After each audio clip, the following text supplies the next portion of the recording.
हरे कृष्ण कृष्ण कृष्ण हरे हरे कृष्ण कृष्ण कृष्ण हरे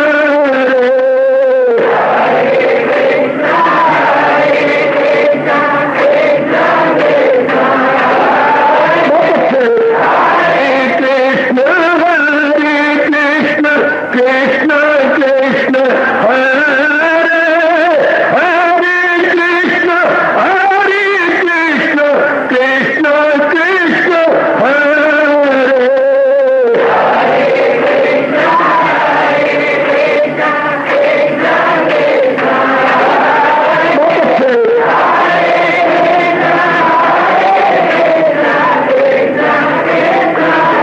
जय हो हरे कृष्ण कृष्ण कृष्ण हरे हरे कृष्ण कृष्ण कृष्ण हरे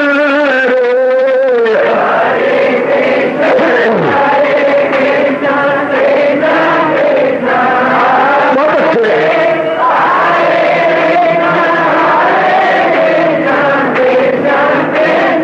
जय हो हरे कृष्ण कृष्ण कृष्ण हरे हरे कृष्ण कृष्ण कृष्ण हरे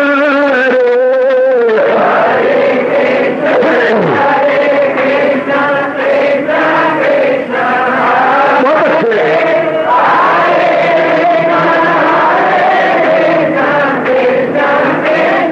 जय हो हरे कृष्ण कृष्ण कृष्ण हरे हरे कृष्ण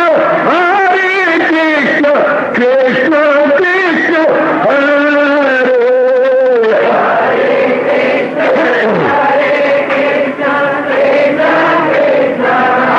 बहुत अच्छे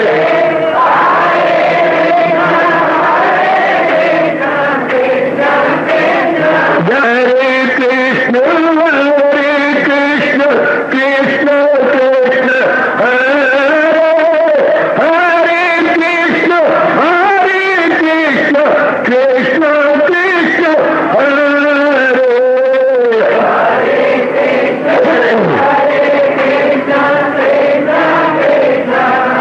बहुत अच्छे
अपनी शहनशाह की आज आरती बड़े प्रेम और श्रद्धा से उतारे।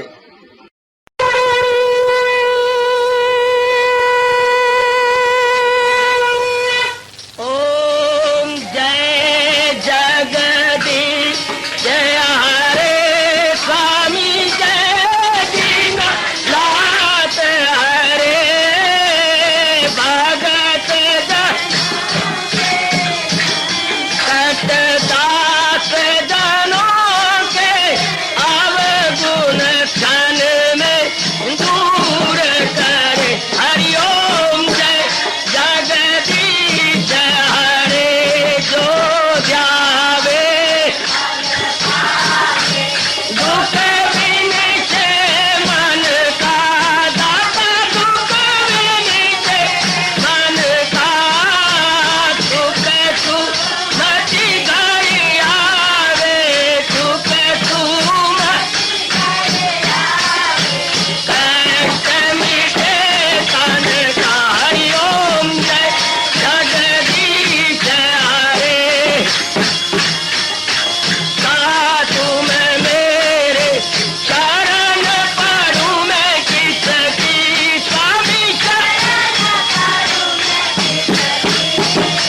तुम बिन और न दूजा प्रभु बिन और न हाथ करूं मैं जिसकी। हरिओम जय जगदीश हरे तुम पूरन मातम तुम तरया स्वामी तुम तरयामी पार परम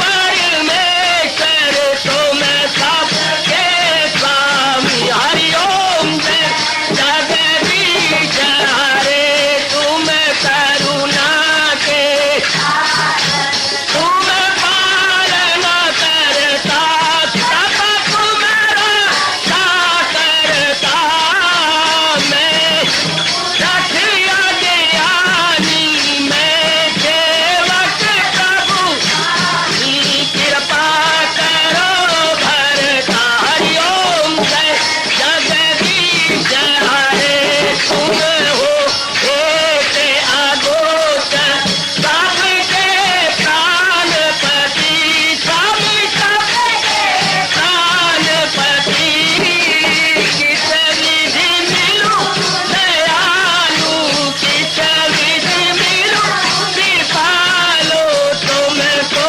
मैं तुम। हरिओम जय जगदीश हरे दीना बंधो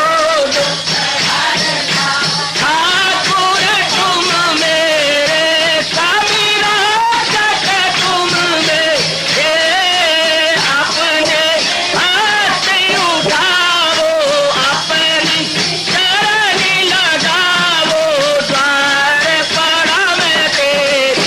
हरिओम जय जगदीश हरे विजय विकार पाप हरो देवा स्वामी कष्ट हरो देवा श्रद्धा प्रेम बड़ा गिरगीता जी की से। हरिओम जय जगदीश हरे मन धन सब कुछ है तेरा सब कुछ है तेरा तेरा तेरे अर्पण तेरा तेरे समर्पण क्या लागे मेरा। हरिओम जय जगदीश हरे जय जगदीश हरे स्वामी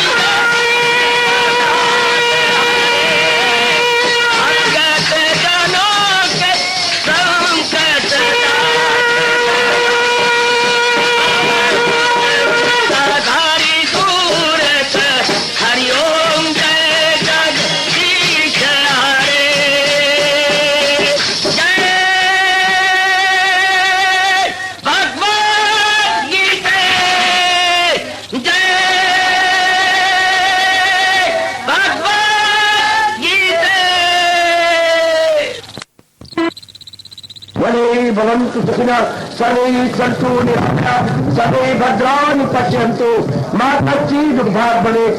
हरि ओम शांति शांति शांति। ओम प्रभु इसलिए भगवान कृष्ण की गुरु भगवान कृष्ण महाराज की। हाँ जी, आओ मेरे साथ शामिल, दोनों हाथ जोड़ते हुए। देखो बच्चे, दोनों हाथ जोड़कर भगवान जी के श्री चरणों को जरा निहारिए। ओम नमो भगवते वासुदेव प्रभु। ओम नमो भगवते वासुदेव प्रभु। ओम नमो भगवते वासुदेवाय।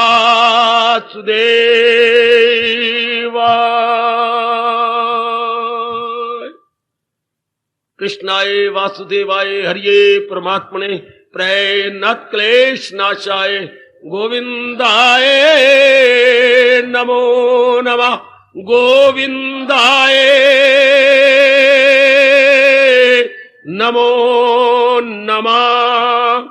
वसुदेव सुतम देवम कंसचानूरमर्दनम देवकी परमानंदम कृष्ण वंदे जगत गुरुम। कृष्ण वंदे जगत गुरुम। श्री कृष्ण शरणौ मम। श्री कृष्ण शरणौ मम। श्री कृष्ण शरणौ मम। श्री कृष्ण गोविंद हरे मुरारे हे नाथ नारायण वासुदेव।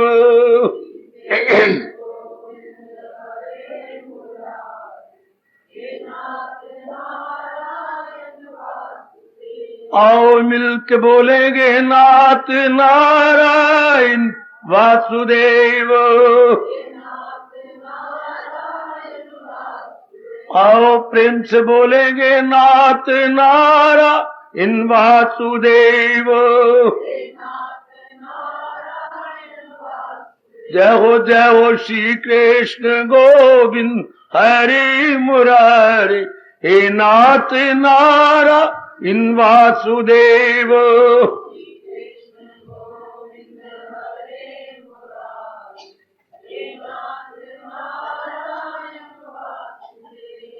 अहो भाग्यशाली कल्याणकामिनी मेरी देवियों, बड़भागी गीता अनुयायी मेरे सज्जनों, धार्मिक भाइयों, बड़ी श्रद्धा और प्रेम पूर्वक आप लोग न देरी देखते हैं न दूरी देखते हैं। अपने इष्टदेव भगवान जी की अत्यंत कल्याणकारिणी वाणी श्रवण करने के लिए इतना उत्साह दिखाते हैं। भगवान आपके इस उत्साह की पूरी कीमत दे रहे हैं और भी आगे देंगे। हम और भगवान जी की वाणी, हम है कल्याणकामी जीव। जिनमें रजोगुण बड़ा होता है वो होते हैं कामकामी जीव, कामना पूरी करना चाहते हैं। उनको लाख समझाते रहो, कामना इस तरह पूरी नहीं होती। संसार की कामना जब पूरी हो जाती है, हाँ, तब हम उसको प्रयोग करते हैं। पूरी करने का मतलब कोई पदार्थ ले लिया, कोई चीज ले ली, कोई डिग्री ले ली, कोई नौकरी ले ली, शादी कर ली, हम उसका प्रयोग नहीं करेंगे, करेंगे तृप्ति नहीं होगी। ध्यान से सुनना मेरे देवियों, जरा विचार से। कामना किसकी की जाती है? किसी कमी की पूर्ति के लिए कामना की जाती है। वो कमी भगवान पूरी कर देती है, वो पदार्थ में मिल जाता है, हम उसके कंज्यूमर बनती है। थोड़े दिनों के बाद जितनी मन तृप्ति चाहता था, जितनी आशा रखता था उस पदार्थ को लेकर, वो आशा पूरी नहीं हुई, नई कामना। इसी तरह जिंदगी गुजर जाती है, नई नई कामना करते करते करते आयु समाप्त हो जाती है। तो जब तक इंसान को तृप्ति नहीं होगी, कामनाएं कभी खत्म नहीं हो सकती। कौन समझाए रजोगुनी जीवों को?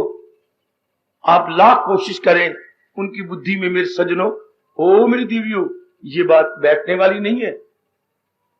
इसलिए भगवान कहते हैं वो जाहिल है और अक्ल में खामखार, न दुविधा में डाले उन्हें होशियार। उनकी बुद्धि कच्ची है, इसलिए आप अपना अनमोल समय उनको समझाने में न लगाएं। उनका भी समय नहीं आया कि बदल जाने का, वरना भगवान सबके परम पिता है, रोकते हैं। अभी उनको टाइम नहीं, अभी उनका टाइम नहीं आया बदलने का। आप ना अपने आप को खराब किया करो, अभी चुप करके समझो और अपनाते जाओ। क्योंकि आप में आपको रस आता है, आप चाहते हैं ये रस मैं अपनी बहन को, अपने भाई को, अपने मित्र को दूं, पर ये आपकी भूल है। उनमें तब ये बात समझ आए जब उनमें भी सतोगुण बड़ा हुआ हो। आपके जैसे मन का सतारा है मेरे सज्जनों, मेरे देवियों, उनके मन का सतारा ऐसा नहीं है। इस बात पर विचार किया करो। मन चाहता यही है कि जो रस मुझे आता है, जो मेरे संपर्क में है, इनको भी आए। पर अब मन को बता दी कर, मनवा तेरे ये भाव तो बहुत अच्छा है, लेकिन ये पूरा नहीं हो सकता। क्यों? क्योंकि उनके मन का स्तर ये है नहीं। दो भाइयों में मानिए बहुत प्यार है, सगे भाई है, बड़ा प्यार है, लेकिन बड़ा भाई रोता है कि मैं छोटे भाई को अपने साथ मिडिल स्कूल में या हाई स्कूल में क्यों ना ले जाऊं। बहुत रोता है अपने माँ बाप के सामने। बेटे क्यों तू रोता रहता है? मैं अपने भाई को अपने स्कूल में ले जाना चाहता हूं। पर नहीं ना, तुम्हें 3 साल का फर्क है, तुम 8वीं में हो, ये 5वीं में है। पढ़ाई का स्टैंडर्ड दोनों में अंतर है। तुम ये जिद छोड़ दो। ये बात समझेगा ही नहीं। बिल्कुल यही हाल है, चाहे आपके खूनी कितने नजदीकी रिश्ता है, लेकिन उनके मन का स्तर आप जैसा है नहीं। इसलिए मन को समझा दिया करो और अपना समय न जाय किया करो मेरी देवी। चाहे कितने ही खूनी रिश्ता हो, पर धर्म का रिश्ता और होता है, खून का रिश्ता और होता है।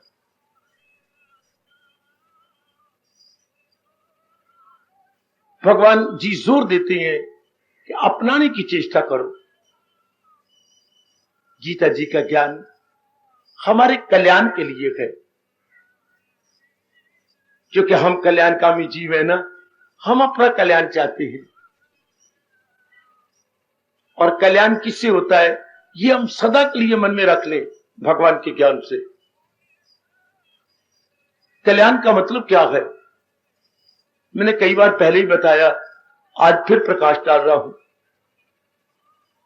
जरा ध्यान देना। फिर मैं समझाने की चेष्टा कर रहा हूं। कल्याण का मतलब होता है, समझिए, आवागमन से छुट्टी हो जाए। जीव तंग आ चुका है, बार बार जन्म और मरण में आता हुआ, चाहता मैं सदा के लिए खलासी पा लूं। एक, नाना प्रकार के दुखों से अंदर वाला जीव छोड़ जाना चाहता है, आदि व्याधि उपाधि से। कभी शरीर के रोग तंग कर गए अंदर वाले जीव को, कभी मानसिक, कभी पारिवारिक। आज के समाज में ये तीनों रोग जीव को हैरान परेशान कर रही हैं। कुछ उस बेचारे को सूझता ही नहीं। मेरे सज्जनों, मेरी देवियों, में क्या करूं? शरीर के रोग भी ऐसे ऐसे प्रकट होते जा रहे हैं जो कभी न पढ़े न सुने। और आमतौर पर रोग आजकल असाध्य रोग है, असाध्य, लाइलाज, जिनका कोई इलाज ही नहीं होता, अर्थात होपलेस डिसीजेस, कोई इलाज नहीं सिवाय मर जाने के। ऐसे शरीर के रोग तंग कर रहे हैं। फिर मन में जो चिंताएं हैं, कमियां हैं, राग द्वेष है, शरीर के रोग से भी ज्यादा तंग करती हैं इंसान को, बहुत तंग करती हैं। जिससे नींद का पूरा ना आना, भूख का पूरा ना लगना, ब्लड प्रेशर का हाई रहना। मन के रोग मेरे सज्जनों, मेरी देवियों, बहुत तंग कर रहे हैं आजकल। जी चाहता है मैं इससे छूट जाऊं। तीसरे रोग है शादी के। शादी करनी चाहिए थी तब जब दोनों ज्ञानवान होते, विचारवान। 3 गुण होते उनमें, ज्ञानवान, विचारवान, विवेकवान। आजकल तो ज्ञानवान नर नारी है ही नहीं। हमारा हिंदू धर्म कहते शादी तब होनी चाहिए दोनों ज्ञानवान हो, दोनों विवेकवान हो, दोनों विचारवान हो। तीनों ही नहीं है तो फिर शादियां किस लिए हो रही है आजकल? आज मूर्खवान है, शारीरिक प्यार है केवल। मेरी देवी, मेरे सज्जनों, आजकल शादी का मतलब क्या है? बर्बादी। किसकी? धन की, किसकी? सेहत की, किसकी? जो पल्ले खुशी है उसकी। लेकिन समझाए कौन? उनको तो अक्ल ही कोई नहीं। तो ऐसी शादी का परिणाम क्या होता है? गम बेहिसाब उनको दिन हो के रात, शरीर रोगी हो जाएंगे। इतना धन नहीं, इतने खर्चे बढ़ते जा रहे हैं, चिंताएं खड़ी हो जाएंगी परिवार में, क्योंकि ये दोनों ने स्वार्थ से शादी की है, आपस में बनेगी नहीं, परिवार के साथ भी अपने साथ भी। शाबाश। इसलिए आजकल शादी का मतलब अंधाधुंध छलांग मारना, अंधाधुंध छलांग मारी जा रही है। मैं कमाता हूं, मैं कमाती हूं, वहां हम शादी कर ले। आजकल शादी के योग्य का मतलब मेरी उम्र और मेरी कमाई। हाय, शादी का मतलब होना चाहिए था मेरे इरादे, मेरे विचार, वो मेरी नेक दिवस सुनना। शादी का मतलब मेरी इरादा मेरा क्या है, मेरे विचार क्या है, आज मैं पढ़ा हुआ कितना हूं, मैं कमाता कितना हूं, मेरी कमाई कितनी है, मेरी पढ़ाई कितनी है। इस आधार पर शादी बर्बादी। इसलिए जीव तंग आ जाता है, कल्याण चाहता है, वो इन दुखों से छूट जाना चाहता है, शारीरिक, मानसिक, पारिवारिक। इसे अपने आप को आजाद करना चाहता है और सदा रहने वाली शांति चाहता है। सदा रहने वाली शांति का अर्थ, जो दिन चढ़े कल की अपेक्षा आज वो शांति बढ़ती हुई दिखाई दे। जीव तो ये चाहता है, जो नया दिन आए, नई खुशी, नई रौनक, नया चैन लेके आए। लेकिन आजकल के जमाने में जो कल खुशी थी वो आज नहीं, जो आज है वो कल नहीं होगी। ये कब होता है? आप इससे कोई, ये कब होता है कि जो खुशी आज है वो कल नहीं होगी, कल घटती हुई नजर आएगी? मेरे बुजुर्गों, मेरे भाइयों, मेरी माताओं, मेरी बेटियों, भगवान कृष्ण सीधा जवाब देती हैं, जब जीव बारमुखी होता है और लगाए वो महसूस, और वो प्राणी पदार्थों से दिल लगाता है, तब खुशी घटती हुई नजर आएगी। तब वो चंद्रमा घटोती भी होता है। एक बारी चंद्रमा बढ़ोती भी होता है, एकादशी, द्वादशी, त्रयोदशी, पूर्णिमा, और पूर्णिमा के बाद चंद्रमा घटोती पे होता है। डिक्रीजिंग, उसकी कलाएं डिक्रीज करती है। आजकल का जो जीवन है घटोती पे है, बढ़ोती पे नहीं। जरा विचार करना घर में बैठकर, आज के जीवन की चंद्रमा की कलाएं, जीवन रूपी चंद्रमा की कलाएं घटोती पे जा रही है, डिक्रीजिंग डे बाय डे। होना चाहिए था इंक्रीजिंग डे बाय डे। विचार करो, अपनी बुद्धि को जगा लो। आप गीता के अनुयायी बने गए। गीता इंसान को देवता बनाती है मेरे सज्जनों। गीता आपको यथार्थ रूप में देवी भगवती बना कर रख देती है। आपकी बुद्धि का विकास हो जाता है, आप दूरदर्शी बन जाती हैं। वो मैं कुर्बान है, कुर्बान। आप बड़े सियाने बन जाती हैं, आप रूपों से उठ जाती हैं। रूप बनाने वाले कुम्हार के प्यारे बन जाती हैं। रूप बनाने वाला कौन? कुम्हार, अर्थात भगवान जी नारायण। वो जीव बड़ा सियाना बन जाता है। मेरी मालिक उसको दिव्य शक्तियां प्रदान कर देती हैं। यदि हम मन वचन कर्म से एक होकर के गीता के अनुयायी बन जाए। अनुयायी का मतलब शाब्दिक होता है पीछे पीछे जाना। अनुजमायाई, पीछे पीछे जाना, यानी फॉलोअर। लेकिन यहां ये शाब्दिक अर्थ नहीं है। या क्या है? उनके उपदेश को जीवन, उनके उपदेश के पीछे पीछे बुद्धि मन को लगा देना। चूंकि गीता नाम विचारों का है, विचार नाम ज्ञान का होता है, तो उन विचारों के पीछे मन भी लग जाए तो हम अनुयायी बन गए। उनके मुताबिक अपने आप को बना ले। अपने मन को समझा लेना। मेरे बुजुर्गों, भाइयों, माताओं, मेरी कल्याणकामी देवियों, अनुयायी शरीर से नहीं होते, अनुयायी मन बुद्धि से होते हैं। कि जो भगवान जी बता रहे हैं वही बुद्धि में बैठ जाए, हाय वही मन में विचार बन जाए, उसी द्वारा ही हमारे कर्म चले। हम अपने आप को आन बान शान से बड़े फख्र के साथ, बड़े गौरव के साथ कह सकते हैं हम श्री गीता जी के अनुयायी हैं। अनुयायी, all the followers of Shri Gita ji. अति सुंदर, अति सुंदर। एक एक जीव जो भी मेरे भगवान की दिव्य प्रेरणा को लेके आता है, जरा सोच विचार करके है कि मैं महाराज जी के चोटी को उपदेश को सुनने जा रहा हूं। रामायण तो ये है नहीं, मैंने कहा ये तो रामायण तो महाराज जी की जीवनी है, भागवत पुराण महाराज जी के अपने इष्टदेव की जीवनी है, गीता अपने देश की संस्कृति है, गीता अपने देश का फलसफा गई, गीता अपने देश की ब्रह्म विद्या गई, गीता चोटी के तप का परिणाम गई, गीता नर को नारायण में तलीन करने वाला साधन है बाबा फिर बोल, नर को नारायण में तलीन करने वाला साधन है। ये तो अपने देश की जान प्राण है गीता। ये तो हमारी मंदभाग्य है देश के कि हमारी गवर्नमेंट इस शिक्षा की ओर ध्यान नहीं दे रही। जो अपने देश की संस्कृति है उधर ऐसी मूर्ख गवर्नमेंट का ध्यान ही नहीं है। इसलिए आजकल कांग्रेसी टके टके बिक रहे हैं, टके टके अपनी बेकदरी आप करवा रहे हैं, अपने परताड़ियां आप लगवा रहे हैं, आड़े हुए बच्चों द्वारा खुद कहलवा रहे गए अपने लक्षणों से, अपने कुकर्मों से, अपनी चोरियों से, अपने डाके मारने से। वरना कांग्रेस इतनी तरक्की करती यदि ये गांधी जी की अनुयायी बनी रहती तो। गांधी तरसता हुआ मर गया, उनकी जीवनी पढ़ना कि मैं एक एक बच्चे को मजबूर कर दूंगा कि वो गीता को पढ़ेगा। आगे देखना क्या छपा है उनकी जीवन में, गीता को गढ़ेगा। कहां गया बापू का सपना? और ये कहते हैं कि हम कांग्रेसी हैं। किस बात के कांग्रेसी? लूटने के लिए, देश को बर्बाद करने के लिए, अपने देश के बच्चों का रुपया खाने के लिए। इतना ही जुल्म है जैसे बाप अपनी बच्चे की चोरी करे। बच्चे ने रखा हो पेटी के अंदर 2 लाख रुपया और पिता परकुंजी लेकर के उसकी चोरी करे। क्या कभी आपने सुना? ऐसा कोई बाप नहीं होगा। ये हमारे मिनिस्टर जो अपने देश के बाप हैं, ये आपके कमाई की चोरी करें, आपकी कमाई को बर्बाद करें।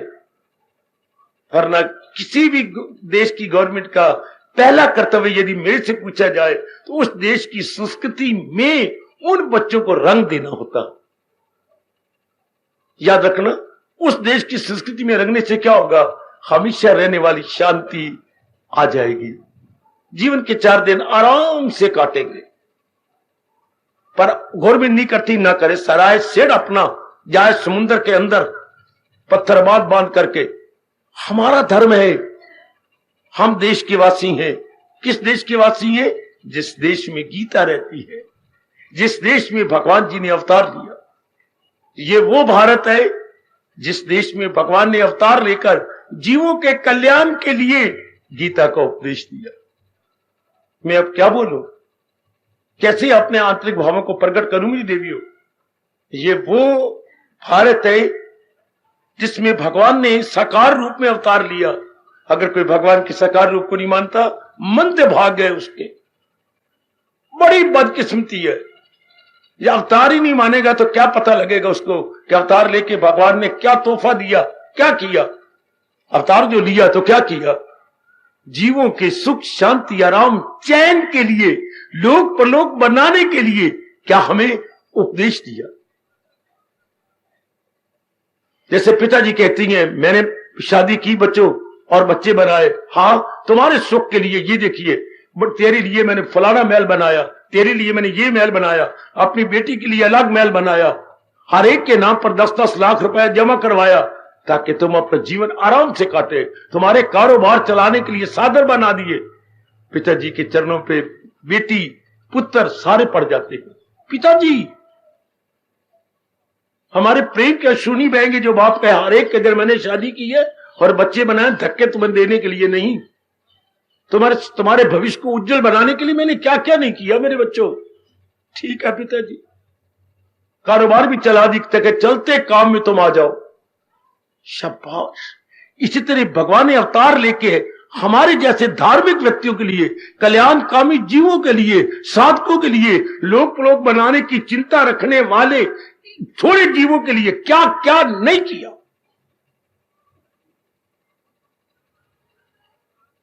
क्या मैं ही ये विचार लेके मर जाऊंगा? आप अपनी विचारधारा ऐसी बना लो ना कि अवतार लेके भगवान ने कल्याणकामी जीवों के लिए क्या क्या नहीं किया। कल्याणकामी जीवों के लिए जो केवल खाने पीने और बच्चे पैदा करने में नहीं रह जाना चाहते, बल्कि आगे बढ़ना चाहते हैं, बुद्धि को खोलना चाहते हैं, बुद्धि को खोल के विकास करना चाहते हैं बुद्धि का, और विकास के बाद वो जिज्ञासु बन जाए। जिसकी बुद्धि का विकास होगा वो भगवान का जिज्ञासु बन जाएगा। जिज्ञासु को अंग्रेजी बोलती है सीक। सीक को तो ढूंढना, बनाइए इसका नाम सीकर। मैं सटिक कर नहीं बोल रहा, सीकर, ढूंढने वाला। किसको? भगवान को। Sikar of almighty. हमारा बड़ा प्यारा शब्द है जिज्ञासु। जिसकी बुद्धि का विकास होगा, मैं आपसे कह रहा हूं, वो जिज्ञासु बन जाता है अपने भगवान का। क्या मतलब? उसके अंदर ये पहला प्रश्न हैरान कर देता है, मेरी मालिक ने मुझे क्यों जन्म दिया? हाय, बड़ा इनकलाबी प्रश्न हो मेरे सज्जनों। वो चूम लो इस प्रश्न को, चूम ले मेरी पुत्र, तूने कईयों को चूमा होगा, एक बार मेरे कहने पर इस प्रश्न को चूम कि मेरे मालिक, मेरे दयालु प्रभु ने, मेरे इष्टदेव जी ने, मेरे परम पिता ने, मेरे नारायण ने मुझे क्यों पैदा किया? शपथ, बहुत ही क्रांतिकारी प्रश्न, वेरी वेरी रेवोल्यूशनरी क्वेश्चन, इंसान की बिगड़ी बनाने वाला यह प्रश्न।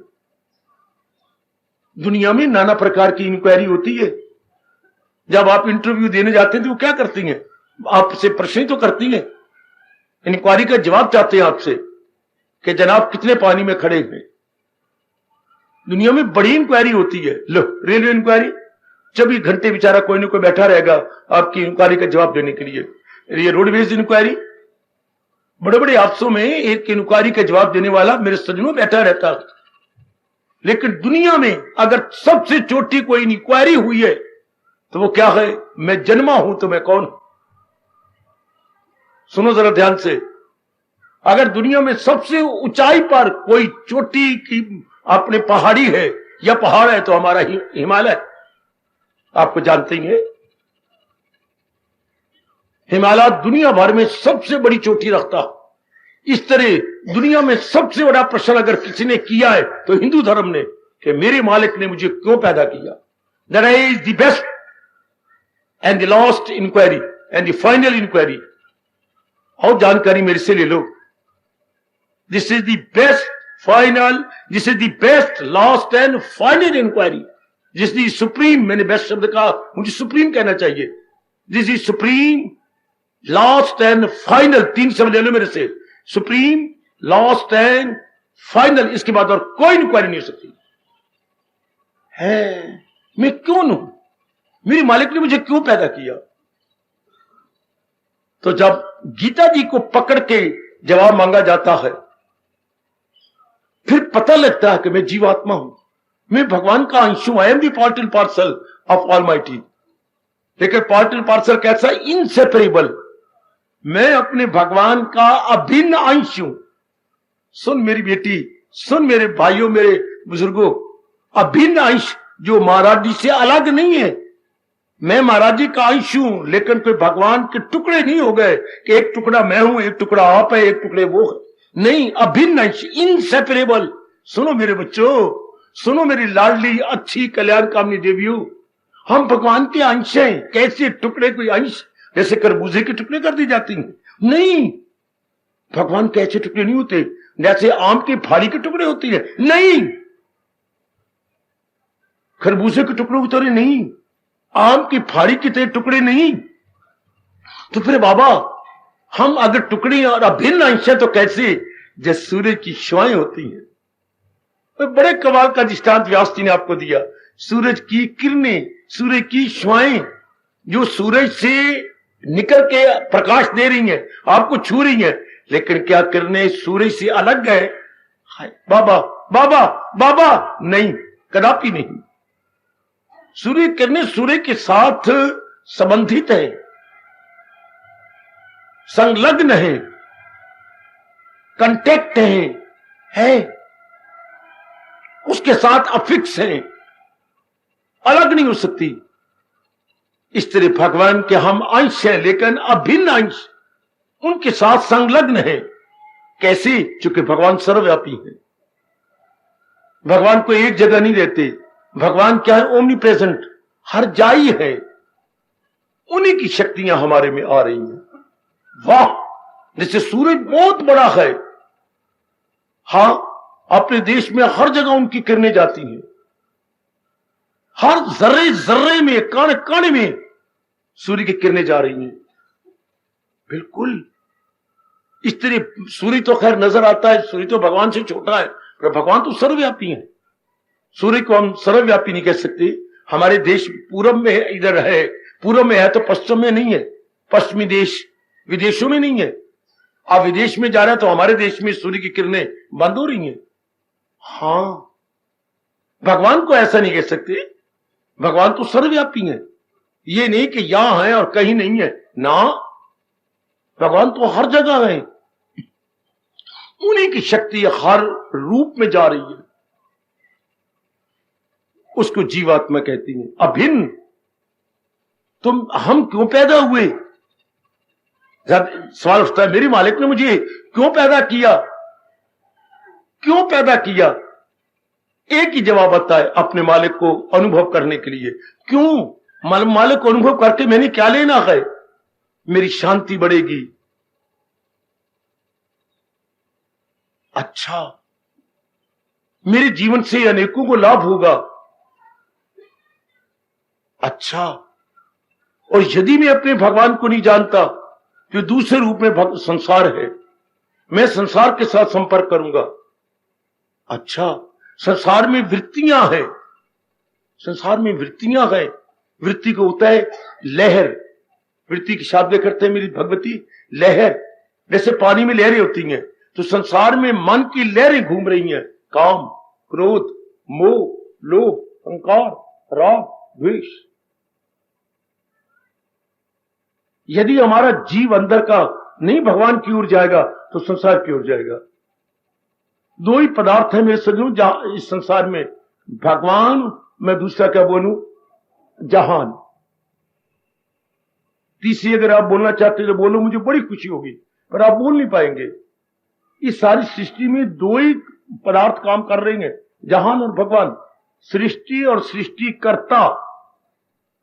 मैं शास्त्रीय शब्द आमतौर पर इसलिए नहीं बोलता, समझ ना आया आपको तो मेरे बोलने का क्या फायदा।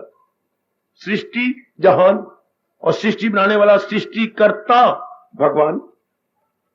यदि साधारण शब्द में प्रयोग करता हूं, जहान और भगवान, ये दो ही पदार्थ है। यदि जीव, हमारा अंदर वाला जीव भगवान की ओर नहीं जाएगा और इधर जाएगा, तो जिसकी ओर जाएंगे तो जो उसके पास होगा वही तो हमें देगा। आप गए अचानक किसी को मिलने के लिए, आओ मुबारक आपका आना, लीजिए चाय पीजिए। मैं क्षमा चाहता हूं, मैं तो चाय कभी नहीं पीता, लीजिए दूध पीजिए। आपको जरूर कुछ ना कुछ लेना होगा। आपको दूध दिया, जो उनके पास है वो आपको मिला। आप कहीं और गए, हाँ वो भोजन कर रहे थे, ना चाहने पर भी आपको थोड़े से गिलास प्राप्त करने पड़े। तो नियम क्या है मेरी भगवती, जो जिसके पास चीज है जाने पर वही देता है। तो जहान के पास है ये वृत्तियां हैं। जहान को भगवान ने ये वृत्तियां दे रखी हैं। जहान का क्या दोष? जहान को प्रकृति बोलती है, nature of almighty, nature of almighty, दैवी प्रकृति। देवी मतलब इष्ट देव की प्रकृति। एडजेक्टिव बन जाता है बच्ची, देव का इष्ट देव, तो देव का बनाओ एडजेक्टिव विशेषण दैवी। ये इष्ट देव की प्रकृति है। अच्छा, डिवाइन नेचर है। It is nature no doubt, but it is not an ordinary nature, it is divine nature, because this nature is holy and solely connected with almighty Bhagwan, with almighty Paramatma. अच्छा, ऑलमाइटी हिंदू धर्म के अनुसार नारायण, उनके साथ connected है। तो इसमें क्या भरा है भगवान ने? ये वृत्तियां हैं। अच्छा, तो आमतौर पर अब जीव क्यों जा रहे हैं? मेरे पास कोई जवाब नहीं, माफ करना, मुझसे मत पूछो। जहान की ओर क्यों जाती हैं? एक जवाब कृष्ण के देती हैं अपने प्रभु जी, इनमें रजोगुण बड़ा हुआ है। तो रजोगुण के बढ़ जाने पर 14वां अध्याय बताता है जीव बार मुखी हो जाते हैं। बार मुखता का मतलब आने उनके पाठ पंजाबी बोलते हैं आने पाड़ के देखना। वो प्राणी पदार्थों को आने पाड़ के देख चुके। उनका जीवन का उद्देश्य प्राणी और पदार्थ है।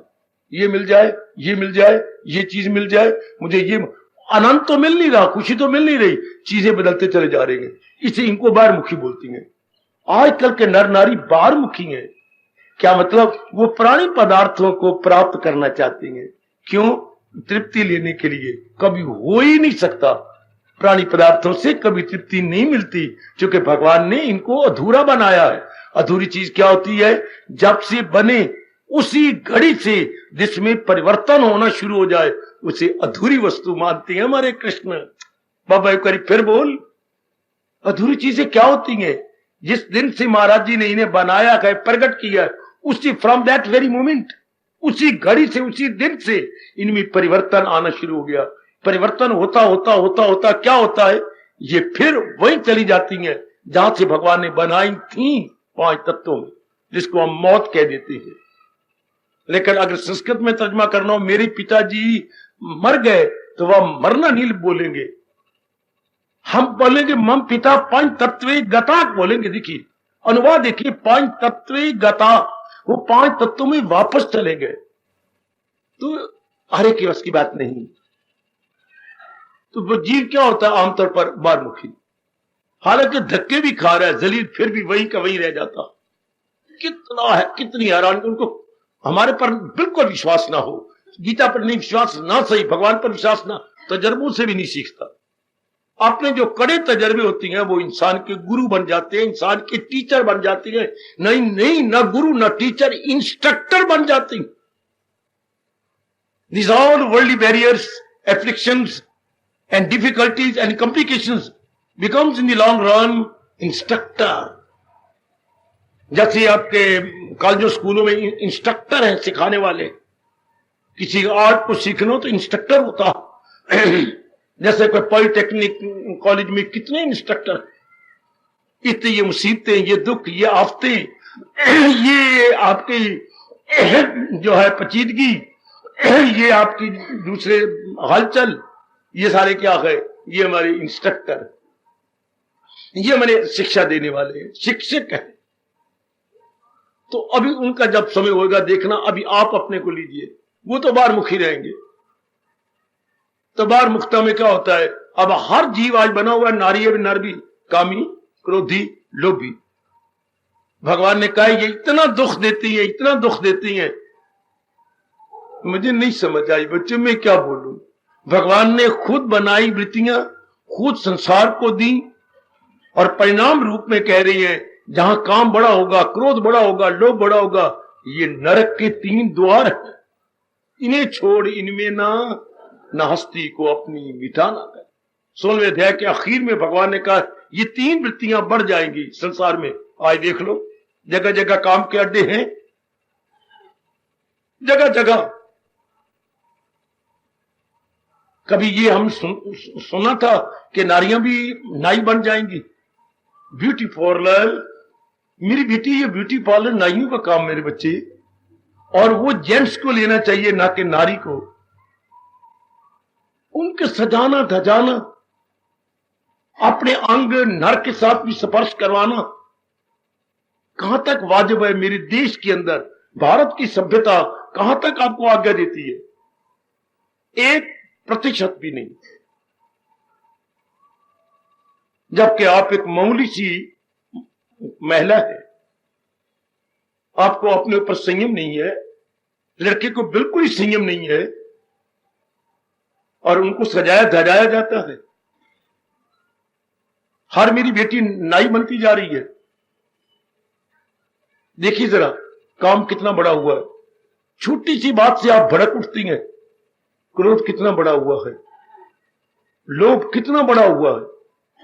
तो तीनों क्या नरक में क्या होता है? अत्यंत दुख मिलता है जीव को। नरक का अभिप्राय समझिए, क्या? Extreme pain, extreme pain. अच्छा, तो अब इन तीनों वृत्तियों का परिणाम क्या होता है मेरे सज्जनों? क्या?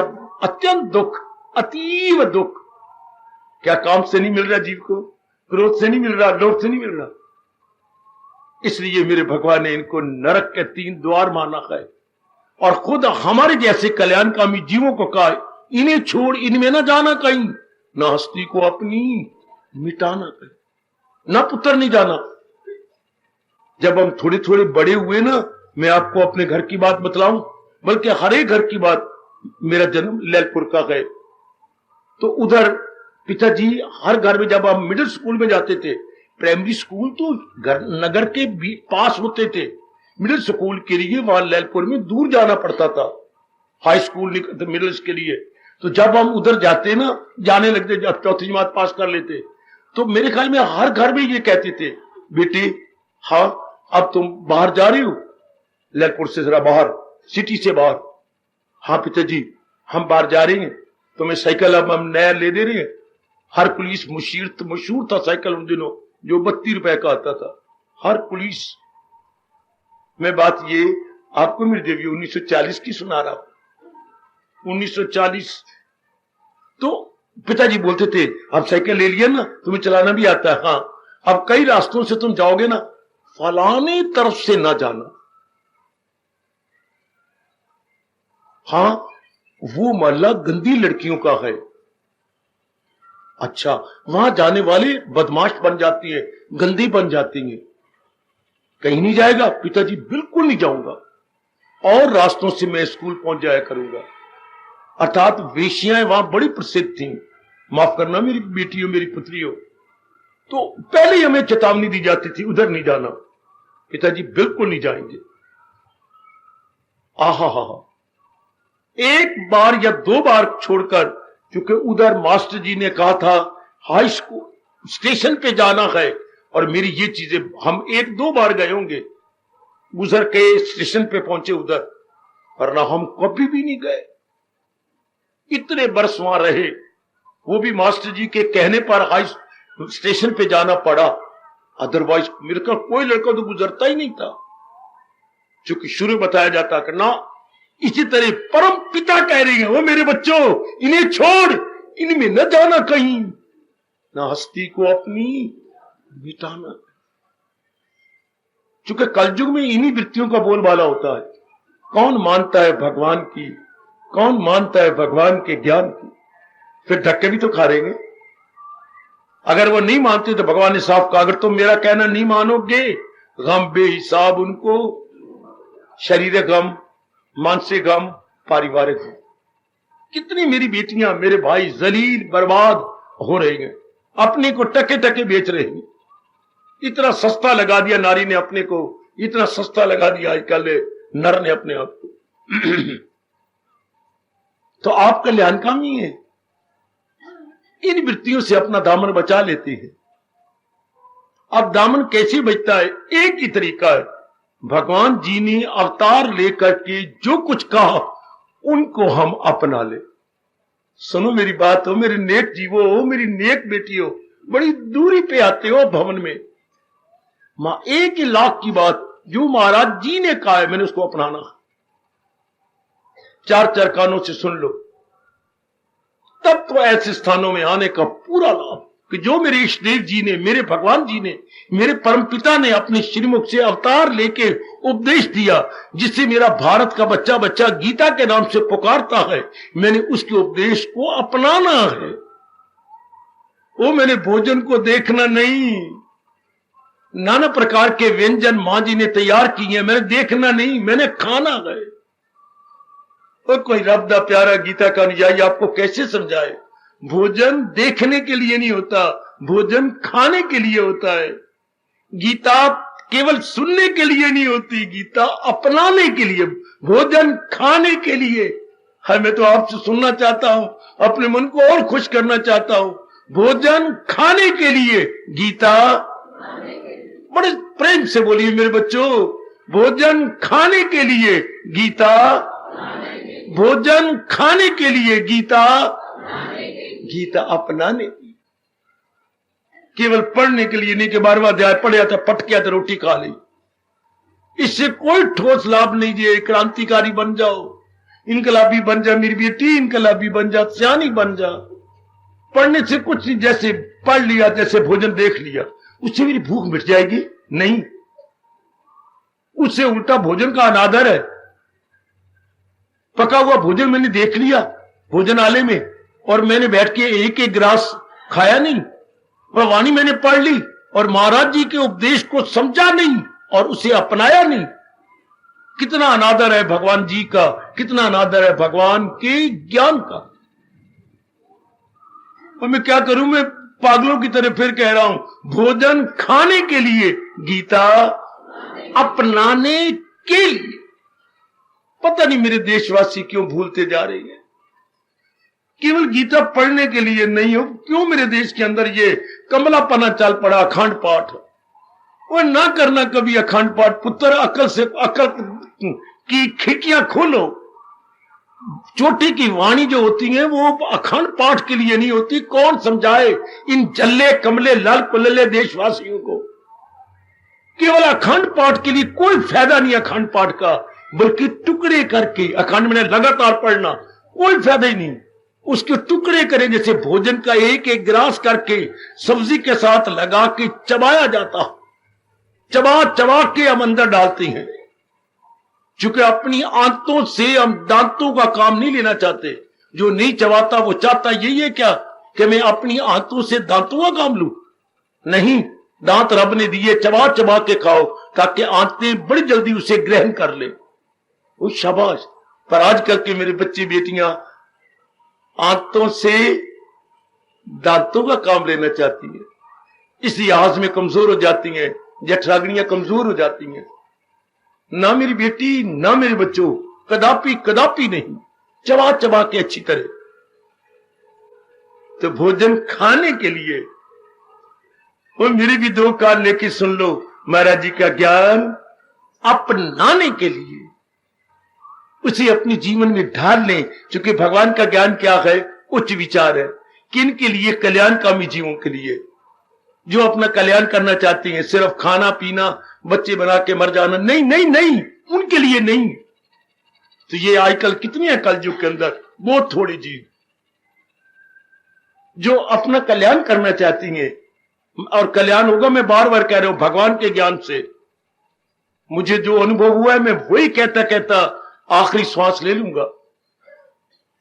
महाराज जी के कल्याण कामी जीव बनते हैं, पर भगवान के ज्ञान से कल्याण।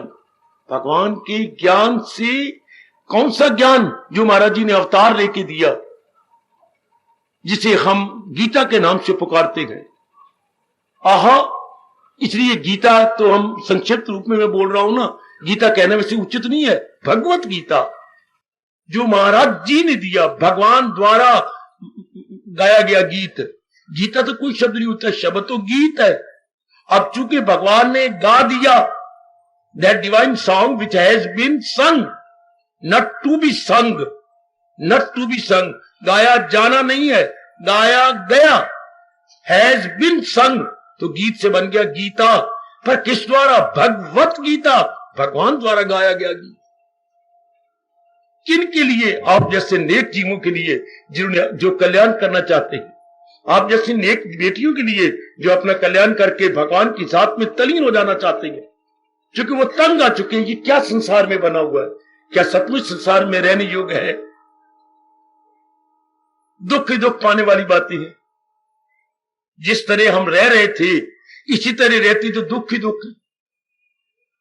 जो दिन चढ़ता है नए दुख, नई मुसीबतें, नए काले काले कार्ड आ जाते हैं कौए जैसे, नई गंदी गंदी खबरें आ जाती हैं। तो जहान में देखो लड़ाइयां, झगड़े, फसाद। अब ये वोटिंग चली है, भगवान करे कोई तरीके से चल जाए। मार कुटाई, कत्ल, शराबा, ये ओए ये कोई जहान? देखो ये इंसानों वाले हाल है। अपने दूसरे प्रतिद्वंदियों को मारेंगे, पता नहीं क्या करेंगे।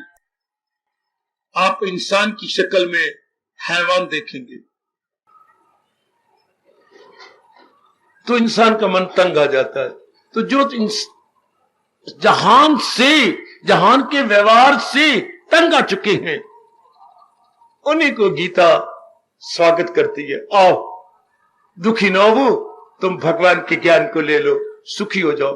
आहा, गीता के निमंत्रण उन्हीं थोड़े से जीवों के लिए गए जो संसारिकता से तंग आ चुके, entirely fed up from worldliness, entirely fed up physically, mentally, और domestically। इसी में शब्द एंटायर लगा रहा हूं, entirely fed up। उनको गीता छाती से लगा लेती है और उनको ये चोटी का ज्ञान देती है, जिससे हम एक मामूली जीव से देवता बन जाते हैं। बड़े 4 दिन आराम से कटते गए, आराम से शरीर को छोड़ दी। यही तो हम चाहते हैं, आराम से दिन कट जाए। तो बिना ज्ञान के नहीं कट सकते। इतने उच्च विचार बन जाते हैं महाराज जी से लेने से, और हमारे वो विचार निकल जाते हैं, खत्म। वो तुच्छ विचार थे। 2 शब्द पकड़ लो, तुच्छ का विपरीतार्थिक, उच्च, उच्च का विपरीतार्थिक तुच्छ। वो उच्च विचार महाराज जी के आ जाते हैं। तो जब उच्च विचार आएंगे, तुच्छ विचार नहीं रहेंगे। ये दोनों कभी आपस में, तुलसीदास जी कहते हैं, संत शिरोमणि जी, ये दोनों इसी तरह आपस में नहीं रहते। क्या कितने ही युग गुजर गए, लेकिन इन दोनों ने एक दूसरे का मुंह नहीं देखा। सूरज ने रात का मुंह नहीं देखा और रात ने सूरज का मुंह नहीं देखा। जहां सूरज है वहां रात नहीं, जहां रात है वहां सूरज नहीं। युग युग गुजर गए, युग युगांतर गुजर जाएंगे, पर दोनों अपना मुंह नहीं देखेंगे। आहा, जहां रजनी है, हां, वहां दिनेश नहीं, और जहां दिनेश है वहां रजनी नहीं। दोनों ने, इनका मिलाप हो नहीं सकता। इसी तरह जहां अज्ञान है वहां ज्ञान नहीं है, और जहां ज्ञान है वहां अज्ञान रह नहीं सकता। महाराज जी के ज्ञान की कदर कर लो, 4 दिन बड़े आराम से कट जाएंगे। ऐसा मन में बिठा लीजिएगा, चूंकि आप कल्याणकामी है। आहा, वैसे जीव 2 प्रकार की होती है, कल्याणकामी और अपने कामकामी। लेकिन आप व्यास जी ने और आगे खोला कि नहीं, और खोल लो। 3 प्रकार के जीव होते हैं। एक साधारण जीव, साधारण, ये आम जो बार मुखी है। एक होते हैं साधक, आप जैसे साधना करने वाले, और साधना करते करते सिद्ध हो जाती है। तो 3 प्रकार के जीव, साधारण, साधक और सिद्ध। सा स, जैसे उधर गंदे शब्द है कंच का कंचन कामनी कीर्ति, इधर है स साधारण, साधक और सिद्ध। मुबारक जीवो, अपने भगवान के ज्ञान की कदर करो, जो महाराज जी ने अवतार लेके आपको दिया। भगवान के अवतार का चोटी का गिफ्ट क्या है? गीता। मैं यही समझाने बताने आपको आता हूं हर सुबह हर शाम। भगवान की गिफ्ट की कदर को। जमाना गिफ्ट का है, महाराज जी भी तुम्हें गिफ्ट देंगे अवतार लेकर। कौन सा? गीता। ओए होए, गीता तो दुनिया में चोटी का गिफ्ट है। यही तो गीता बताएगी। जब आप कहोगे मैंने मेरा जन्म क्यों हुआ, फिर आपका दूसरा प्रश्न होगा फिर ये प्रकृति क्या है। तीसरा आपका प्रश्न होगा प्रकृति और मुझे चला कौन रहा है। बस इन 3 प्रश्नों में इंसान की इंसानियत, इंसान का कल्याण छिपा पड़ा। मेरे मालिक ने मुझे क्यों पैदा किया, और जिस जगह पैदा की ये प्रकृति क्या है, और इन सारों को चला कौन रहा है। इन सारों का कौन है संचालक ऑपरेटर, कौन मुझे ऑपरेट कर रहा है। छोटे पैमाने पर कौन मुझे ऑपरेट करता है, और व्यापक रूप में लार्ज स्केल में कौन इस प्रकृति को संचालन कर रहा है, ऑपरेट कर रहा है। भगवान जी। ध्यान देना बेटी, हमारे शरीर के ऑपरेटर कौन है, छोटे पैमाने पर होगी बात, भगवान जी। और इतनी बड़ी प्रकृति का यानी व्यापक रूप में ऑपरेटर कौन है, वही भगवान जी। इसलिए व्यास जी ने अनुभव करके मुझे और आपको बता दिया, जो पिंड में है वही ब्रह्मांड में है, जो ब्रह्मांड में है वही पिंड में है। ये आपके देश का जयकारा है। ये नहीं कि पिंड में कोई और है और ब्रह्मांड में कोई और है, नहीं। स्मॉल स्केल पे भी वही मेरे इष्ट देव है, और लॉर्ड स्केल पे नहीं, व्यापक रूप में भी वही प्रभु है। अच्छा, तो फिर अगर हम आगे बढ़ते जाएंगे तो हम कहेंगे फिर भगवान वो कौन है? भगवान सत्य है, भगवान चित्त है, भगवान आनंद है। ये 3 इंक्वायरी करने के बाद जब ये सारी इंक्वायरियां ठीक ही तरीके से जवाब मिल जाता है तो फिर भगवान क्या करते हैं? आपको छाती से लगाती हैं जी, और आपका मस्तक चूमती हैं जी, और मुख से भी कुछ बोलती हैं जरूर। वो तन मन से करता गए भक्ति। ये 3 इंक्वायरियों का जब पूरा जवाब मिल जाता है और हमारी शंका किसी प्रकार की नहीं रहती, शंका का समाधान हो जाता है, तो तब भगवान कहते ऐसा जीव मेरी भक्ति दिलो जान से करेगा। वो तन मन से करता गए। क्या आप, मैं और आप इसी में आ गए हैं? क्या मैं ये पूछ सकता हूं अपनी माताओं और अपनी लाडली बेटियों से, क्या हम इसी जुमरे में आ चुके हैं, इसी कैटेगरी में आ गए? तन मन से करता गए भक्ति।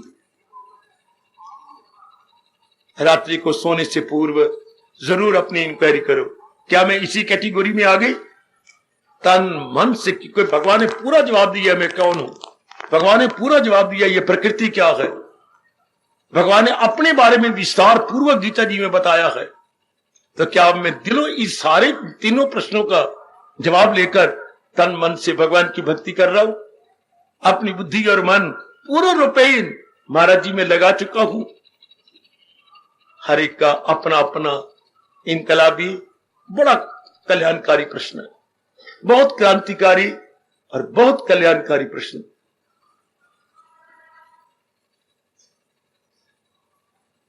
हार्दिक आशीर्वाद।